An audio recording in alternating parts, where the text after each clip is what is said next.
Welcome to the Mastering Fulfillment podcast,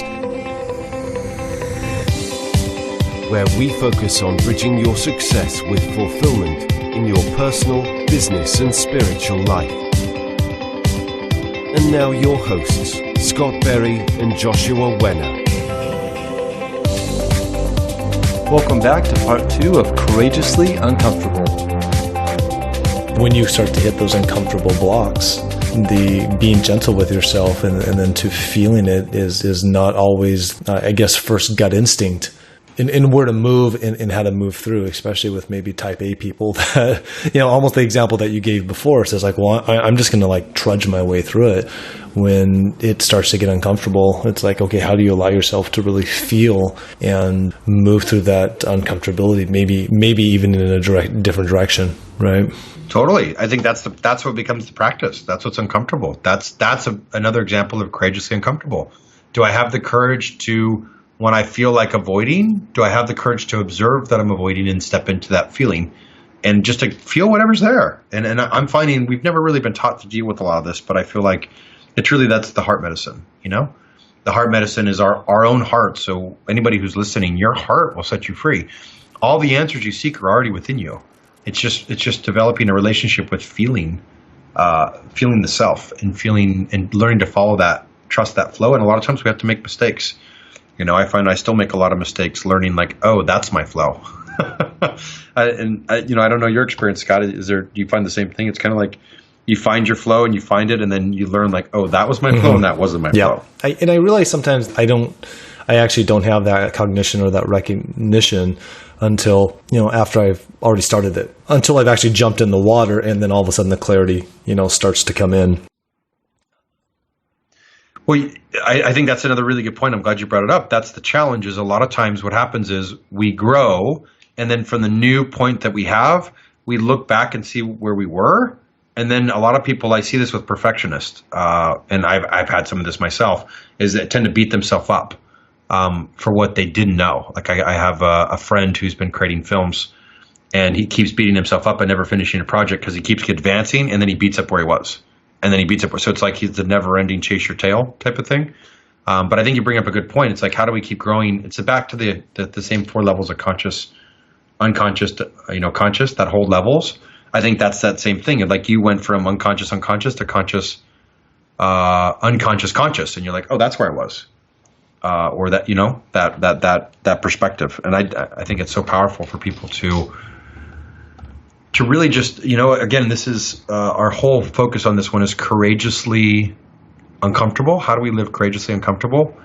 And really to live a different level of fulfillment. Just starting to be comfortable with the uncomfortability. And I think if anybody out there can really start to sit into that and make that as one of their themes that they have in life, to be okay with the uncomfortableness, I mean, that alone will set your life on a whole new level. That alone will just really release so much from you. And the amount of weight that will be lifted, because there will always be uncomfortableness and, things are always going to come up, especially if you're looking to move into a world of fulfillment. And, as we move into 2018, I have to reflect this back to you, Josh. I know we've had this conversation before, but, one of the number one fears, as you know, that everyone has is public speaking, putting themselves out there, afraid of rejection, afraid of how they look. And, part of my intention is putting my voice out there, putting my face out there, and to be a little bit more vocal of what I have to offer. And, I'd love to really tie this whole courageously uncomfortability back to you, because you did something that I found super inspiring. Is you decided to kind of put yourself out front and center onto Facebook every single day, doing a Facebook Live with no edits, no retakes, none of that. And I'd love to just take a few minutes and get your perspective on that, because just through my own process, even thinking about, okay, God, if I was even in his shoes or to do something like that, I start to freeze, and I can feel, like, you want to talk about feeling, I can feel that, as I'm sure, many of the people who are listening right now, have a fear of, getting up and doing a toast or talking with someone or giving a speech to their colleagues or whatever it happens to be. This is a pretty big one. And I know that even though you do have other public speaking experience, that it was still really uncomfortable for you. And I'd love to know if you could share some of what your process and how you kind of broke through some of that, being courageously uncomfortable. Yeah, sure. I'd love to share. It's been an amazing journey. Super uncomfortable, highly vulnerably uncomfortable experience. And interesting enough, I did my first video about a little over a year ago, and I had a friend reach out, and it's so funny that you talk about even like I don't know if you did it on this or when we were talking before of like other people's perspectives. I did a podcast and I had this. It was funny. I had a crystal in the background, and like even picking like what's the background, all these different pieces, and I did the first one. And I had a buddy call me about a week later, and he was one of those guys that was like, really, you're one of those guys, and that was my fear, that I wouldn't be enough, or I'd come off the wrong way, or whatever my vulnerabilities were of how I would be received. I'd be judged. And then I was judged by one of my closest friends, and who I've been really close with, and I could just feel it. And I stood up to him and was like, whatever it was, but it still deflated me. I take responsibility. I let it deflate me. And I just went silent, and I would do one every once in a while, but I would like map it out. I would rehearse it. I would write it all out on paper, and I would look at it as I was doing it. So I was like following a script more or less, because my background with Tony was I did a lot of speaking. I've done like, close to 1,000 presentations, but it was all scripted. So I feel like those are my training wheels, but speaking vulnerably from the heart was really been uncomfortable. And I had a friend who we both are mutual friends with, Katerina, who, they say once you just, they say you light yourself on fire and people come to watch you burn. And here's a woman who's been avidly reading content for years, she consumes like 2-3 books a week, and tons of courses like Scott and I are. But here, this woman just decided what she was going to do and just went all in. And I think she's at 500 videos now, or over 500.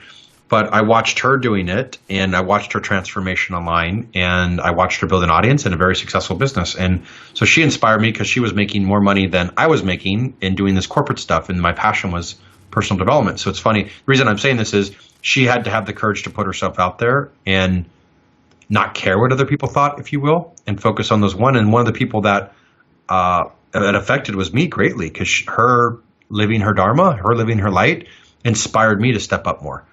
And I was like, man, why aren't I putting myself out there? I've been studying this stuff for years. So she challenged me. I went to one of her courses, and she challenged me to do a 30-day challenge. And I didn't do it. I still didn't do it. I was like, 30 days. Like I might be able to do like one a week. And I did a couple videos, which got me a couple more. And I did get a little bit of feedback from it. And then we were talking at some point later. And I think, I don't know what it was, but I think something in me, it's kind of like what we were saying earlier. I just was feeling like, I think just a part of me just started focusing like here's what happened. She said to me, because I do a lot of work around grief. I do a lot of work, I built this whole retreat. I do all this stuff. And she's like, it's not fair of you. Like, it's like you're hurting other people. I forget the context that she used it, but that statement, however she said it, I realized that my fear of how I looked to those group of friends and anybody else who may judge me, that fear was letting me override the person who really needed the stuff that I had. You're doing the people who could benefit from it an incredible disservice by not allowing your gifts to touch them. That's it. Yeah, I'm disserving them. So I was putting more focus on the people who were the haters, who were the judgers, and what they thought of me than I was on the people who really needed the content. And I've had so many deaths, 30 something deaths. I've had so I have so much background in it. This documentary I have all this research. And here I can be helping people that really need it in times that are really important, and we don't know about this. And here I was, giving that away to a hater, and something just clicked, and I was like, you know what, I'm going to go all in. I will say too, part of it was I'd started doing my own retreats, and a lot of the work was heart work and vulnerability work. And so part of it was what I just shared a minute ago, that concept of, oh, anything judged is actually somebody protecting their heart. So what it did is it gave me I think it gave me permission to know that anybody that was judging me, it had nothing to do with me. I was just being radically vulnerable. And so it's going to make them feel really uncomfortable with their vulnerability part of themselves. So that gave me the compassion to go, okay, well, I'm going to just put myself out there. I'm going to surrender. I'm going to do 30 days. And the first day I kind of felt the emotion and shared, but to do it every day, and I missed a couple days. I didn't do it every day consistently for 30, but again, progress, not perfection.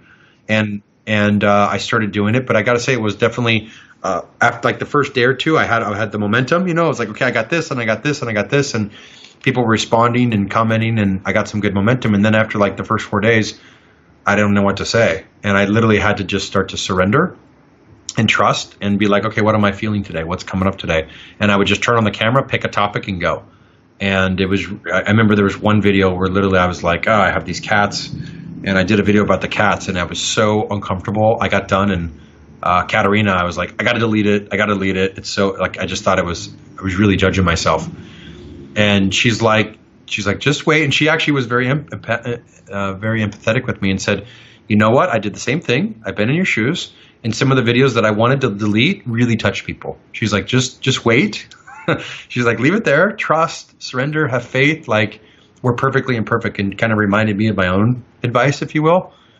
And that people are now in a place where they're craving authenticity. They're craving vulnerability. They're craving realness. And we've been sold a fucking lie that life is supposed to be perfect. And so everybody's trying to act perfect on social media and advertisements and all these things, when really all of us have imperfection, all of us have dysfunction. So the irony is, in being radically transparent with our imperfections, and the more we're okay with those vulnerable parts of ourselves that we usually don't share, people feel a sense of connection. They actually feel a sense of like, oh, they're like me. They're not perfect. Like, they don't make me feel less than for being perfect, if you will. They're not perfect like I'm not perfect. And so there's actually a freeness there. So my experience was, after I did, I don't know if it was 20 days or 25 days, what started to shift for me and what really changed it, at first it was just the challenge and to focus on them. But then the people, the interesting thing was the people that would respond to me or to reach out and really let me know it made a difference. They may be people that I met along my path, but I didn't really know that well, if that makes sense. So it's kind of people I didn't expect or I wouldn't have thought that started reaching out. And, just story after story, I realized like, oh, it matters to them. So to tie it all in, after 20-something days, I'm like, okay, I'm not going to stop. It may not be every single day, but this is going to be a part of who I am. And now just started doing them on Instagram. And I got to say, it's still uncomfortable every time. Every time I pull up the camera, I feel something. I don't know what I'm going to say. Sometimes I go on rants and it's high energy and it all sounds amazing. And I get no love, right? Other times I feel like everything was backwards. It sucked. It was horrible. I feel judgmental, and it touches people deeply and it spreads. It's like, so what I'm learning is literally just to trust, have faith, surrender, kind of get out of the way of myself, if you will, and just really start to feel like what's going to serve others. And as my day goes on, so if I have a coaching call with a client, if I have an insight at the gym, and I really am allowing it to be my emotion, my feeling. So I let whatever emotion I'm feeling, I'm like, I'm feeling this. And then I just ask, like, what is this feeling? And I'm like, oh, it's this. And I'll write a sentence and then I push start. And like, that's where I'm getting to the point of it. I just literally push it and I just let it all go. And I got to say, to tie it back to public speaking, and the irony is some of the guys that I was worried about judging, I still haven't heard from them. And I'm okay with that, right? Like, I'm okay that they may not resonate with my message, and they may really trigger them, and they may choose to not be close with me because of it. And I have to choose to want to be me and want to love me more than wanting other people's approval. And so to me, it's just a big step. It was a huge, freeing, liberating step to finally not care, if you will. Like, I'm going to be the most vibrant, authentic, radical form of me with all my good and my bad, and not from a place of ego, right? Not like a ego place, but I feel like just radically authentic, meaning I don't get all dressed up in suits every time I do it. I literally do whatever I'm doing. I just go when the emotion's there. So I allow myself that freedom to just go in the emotion versus how I look, if that makes sense. Yeah, and I'm curious on what your thought process is, because how I see it, that initial, and I think when you shared the story of one of your, older friends and, really good friends that you had a lot of history with and emotional ties with before, had given you that feedback, it stung. And I think that's one of the biggest fears that people have is, how are we going to look? How's it going to be received? And those little inklings of those fears and stories that we tell ourselves to see those validations come up. It hurts. And I'm wondering what you think of this, because what I feel is whenever you're going to step through something bigger than yourself and you're going to step into a higher part of yourself, that there's going to be uncomfortability. So there's going to, it's going to take some fortitude to being courageously uncomfortable.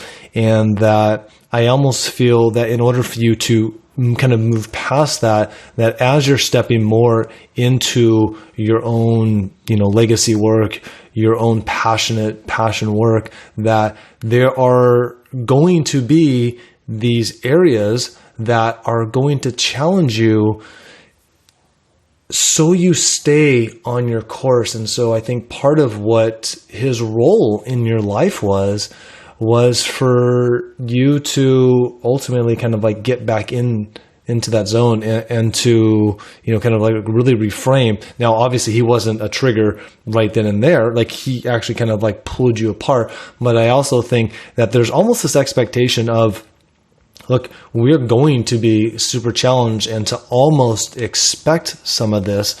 And I think his role in your life was to also allow yourself to love you and your path, regardless of what other people think. You know what I mean? And I think that made you more vested in that, kind of in that strive, if you will. Totally agree. I feel like I'm so grateful. That's the irony, is I'm so grateful because not only that, but now I get it. I have so much compassion for anybody else and what they're going through. I can be there with them, right? I can be there with them because I know what they're up against and I know how long I let that affect me. And even wanting to be accepted in peer groups. And it's just interesting. Like now I'm finding the more I really love myself, the more it's like, what's the way to put it? I'm learning to honor me instead of try to prove to everybody why I'm enough, if that makes sense. So it's a different frame. It's like, instead of it's not a fighting frame either. It's a really gentle embracing, but I'm part of courageous living. I'm finding is if somebody were to do something that in the past I would have felt stupid or whatever they would have done, now I'll speak out for it. Like, for example, I had a similar group of friends who would kind of make fun of me because I'm kind of the serious guy, if you will. And I feel like they would kind of make fun of me and whatever they would do. And I wouldn't know how to be with it. I wouldn't know how to but I wouldn't feel good. It just wouldn't feel good. It kind of feel like it takes my energy, and they'd all laugh. And guys pick on guys, but there's a way to do it when it builds you up, or even if you joke with somebody and it's really loving. I've been around some guys where they do it and I laugh and it's hysterical and I'm part of the crew. I've been around other guys where I just feel stupid, And this was the environment that I was in, and I just was like, man, how do I get out of it? And I got resentful. And so when I went through this big shift, I actually called these guys and said, hey, I just want to let you know, I want to apologize to you. I'm not going to do this again. I haven't spoke up. You haven't been able to trust me because I haven't spoke up for how I feel. And I want to apologize to you and let you know it's never going to happen again. So it was very much like me carving my way in the sand to not anything they did, but to honor myself and to let them know, I haven't been honoring me, so I could see why you didn't trust me. Because I haven't stepped up. I've been playing small. And now even in my head, what I would hear is there's only two things. One, if you're putting somebody down, it's like this. If somebody's in a wheelchair and you're picking on them and they don't have legs and you're making fun of them not having legs, you're just an asshole, right? Or if you're putting there's two things I look at it. Or if you're putting them down and they're in a wheelchair and you're not trying to do it, you feel so bad about yourself that you need to try to pick on somebody else to make yourself feel better about yourself. So there's to me, you'll either build somebody up or you're going to try to do one of those two things. So to me, I'm just clear on it. I just never spoke up, and I was disserving them, and I would become the focus of it, and I wouldn't see it. But instead of calling it out and being radically authentic and not caring whether they thought or whether they liked me or whether they didn't, I would embody that. And so now it's like, I'm okay to be with that. I'm okay if somebody does something to call it out, to be radically authentic. Like, right, really, man? You know?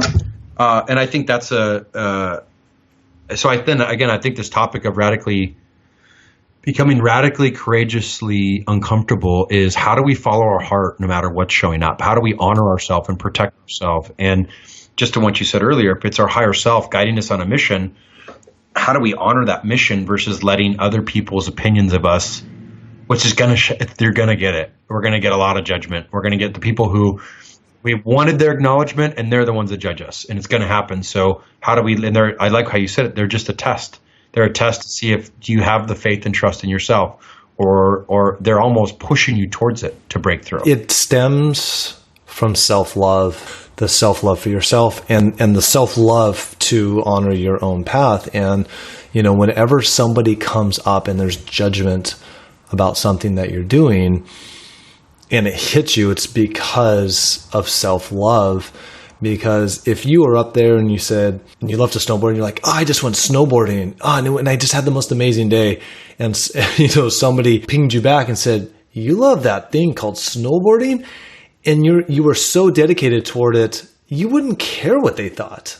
Like if you were so vested in it and you were just so like on top of it, you'd be like, that doesn't faze me at all. But those reflections hit down some of our own internal doubts about ourselves. And, he was a great teacher in that way for you to not only love yourself, but also love, the path of what you're doing.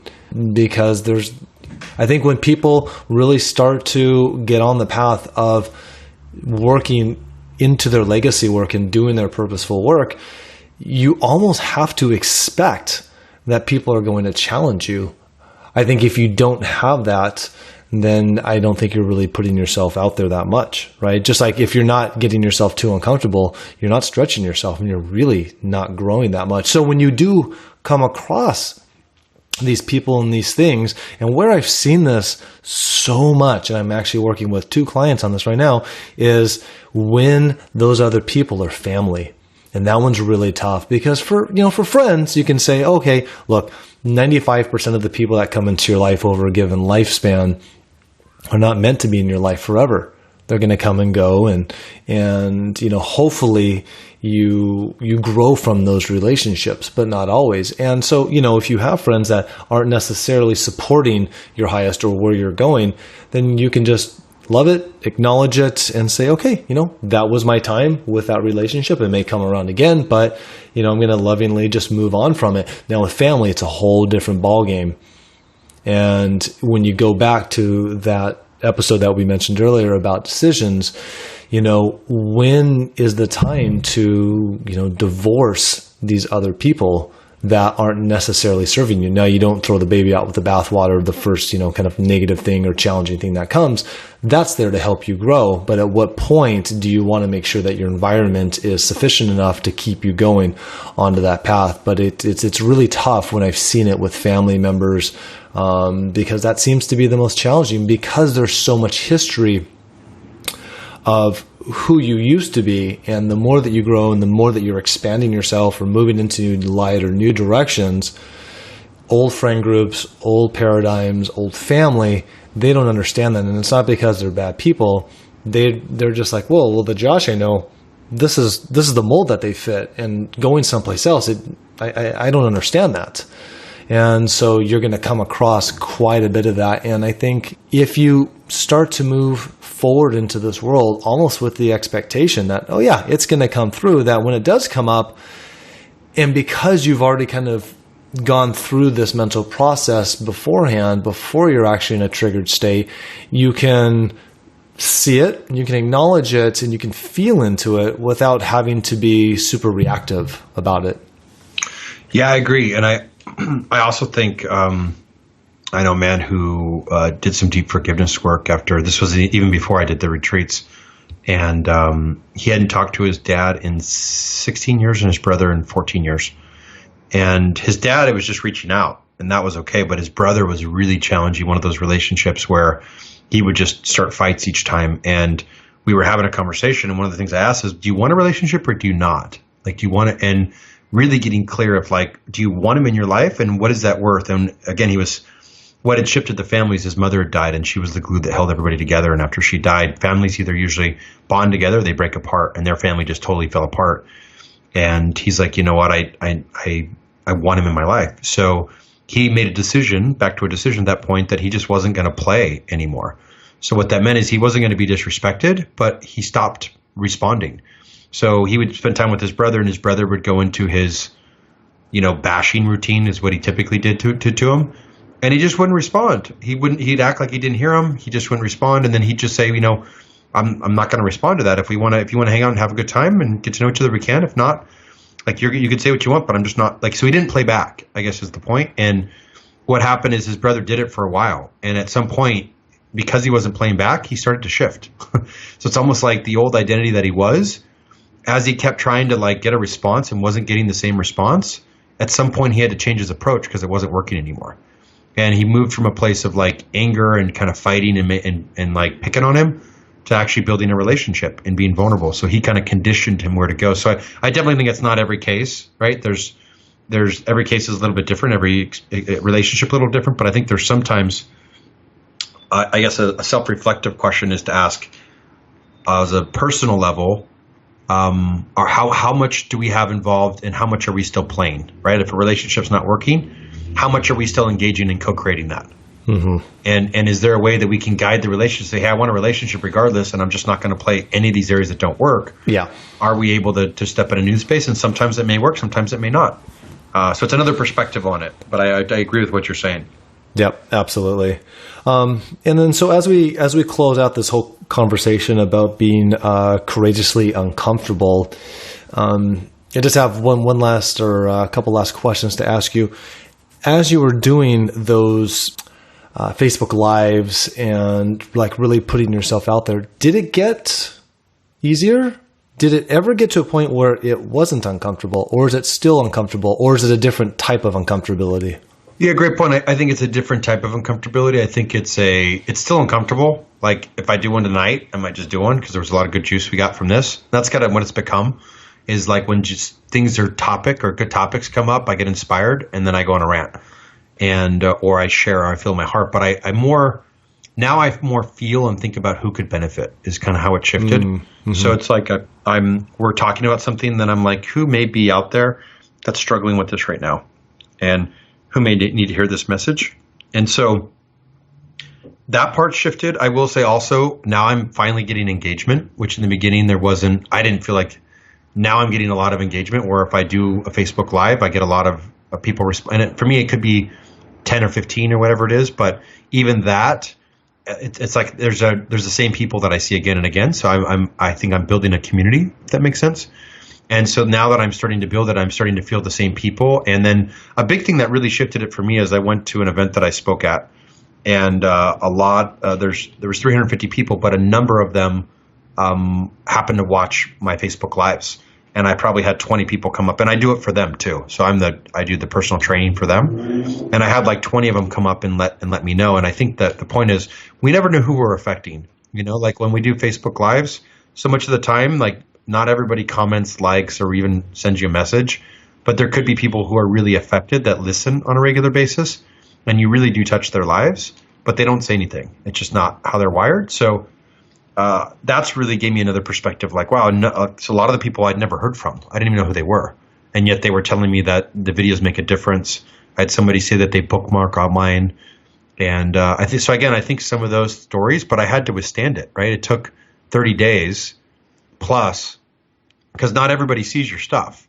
So you may record 30 videos, and that one person may see it once and be like, "Wow, that was really valuable." So I think that's now the new focus. So it's still uncomfortable every time I do it. I still judge myself a little bit. I'm becoming a lot gentler, but it's hard, man. We tend to judge ourselves, I think, and notice the imperfections. So I really just try to practice focusing on what worked, and what I can continue to do better each time, and then I accept whatever it is, and I trust it. So it's still uncomfortable. to do them because I don't know what I'm going to say. I don't plan it out. I just kind of feel something, then I turn it on. But now it's changed from an uncomfortable, like really uncomfortable, to like an excitement uncomfortable. And also to know that I'm making a difference. I think that's the part that feels the best. Like, I finally feel the couple people that I know I am making a difference, and I know I'm certain, if that makes sense. So I can surrender the thought that was uncertain. Yeah. Thank you so much for sharing your story. Cause I know that definitely helped. That definitely helped me because me and Josh actually had a conversation about this the other night, and it was just a really powerful conversation. And I know your story is probably going to touch a bunch of people listening to this podcast as well. And I think, all in all, above being able to feel more comfortable on camera, and above being able to reach some people that can have some benefit from what you have to say, I think one of the greatest benefits that did was, again, flexing that muscle of being uncomfortable, moving into your legacy work and your passion work, regardless. And I think that's one of the biggest benefits you can get, is moving through fear despite being uncomfortable. The whole, people who are courageous still have fear. We all have fear. It's being courageous is moving forward through that fear despite the uncomfortableness, despite the fear, that we're still able to forge through. And I think, that's the muscle, that's what we're looking to cultivate. And so, I love hearing that story from you. And so, again, this whole idea of being courageously uncomfortable, if we can really start to create that muscle, it really starts to open us into a world of fulfillment, because again, growth equals life, growth equals love. And so, if anybody out there can take anything away from this, is to just, believe in your higher heart, and to really step through into that uncomfortability, and really surround yourselves with the resources, the people, places, things that can help support that. Thank you for everyone listening, and we look forward to connecting with you on the next podcast. Yeah, if you have any questions for Scott or I, or you want any feedback, you can find us at masteringfulfillment.com. We have our contact information on there, or you can just send us an email on there as well.